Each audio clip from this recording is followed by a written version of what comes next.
सोबतच्या संबंधांवरून सुधाकर बडगुजर यांची चौकशी केली जाते। सुधाकर बडगुजर यांची सलग तिसऱ्या दिवशी चौकशी सुरू आहे। बडगुजर हे थोड्याच वेळात नाशिक गुन्हे शाखेच्या कार्यालयामध्ये हजर होणार आहेत। याआधी सुद्धा त्यांची चौकशी करण्यात आली।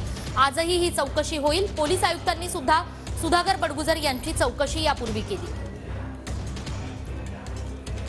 बॉम्बस्फोटातील आरोपी सलीम कुत्ता सोबतच्या संबंधांवरून सुधाकर बडगुजर यांच्यावर आरोप केले जात आहेत। ठाकरे गटाचे नेते सुधाकर बडगुजर आणि त्याच संदर्भात त्यांची आणि त्यांच्या समर्थकांची चौकशी केली जाते। नाशिक गुन्हे शाखेच्या कार्यालयामध्ये थोड्याच वेळात सुधाकर बडगुजर हे हजर होतील।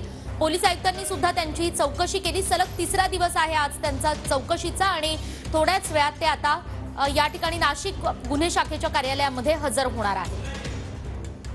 तर हा व्हिडिओ सत्ताधाऱ्यांकडून व्हायरल करण्यात आला होता। सलीम कुत्ता सोबतचे सुधाकर बडगुजर यांचे संबंध यावरून अनेक आरोप प्रत्यारोप करण्यात येत आहेत आणि त्यानंतर आता पुन्हा एकदा सुधाकर बडगुजर यांची चौकशी होणार आहे। आपले प्रतिनिधी चैतन्य गायकवाड आहेत आपल्यासोबत। चैतन्य, काय अधिकचे तपशील आहेत? निकिता, खरं तर आपण जर बघितलं तर आज सलग तिसऱ्या दिवशी सुधाकर बडगुजर यांची चौकशी होणार आहे। नाशिक पोलिसांच्या गुन्हे शाखेकडून ही चौकशी आज पुन्हा एकदा केली जाईल आणि ज्या पद्धतीने सुधाकर बडगुजर यांच्यावर आरोप करण्यात आले, बॉम्बच्या प्रकरणातील आरोपी सलीम कुत्ता याच्यासोबतचे जे पार्टी करतानाचे फोटो आणि व्हिडिओ देखील सभागृहात दाखवण्यात आले होते, हे व्हिडिओ देखील व्हायरल झाले होते।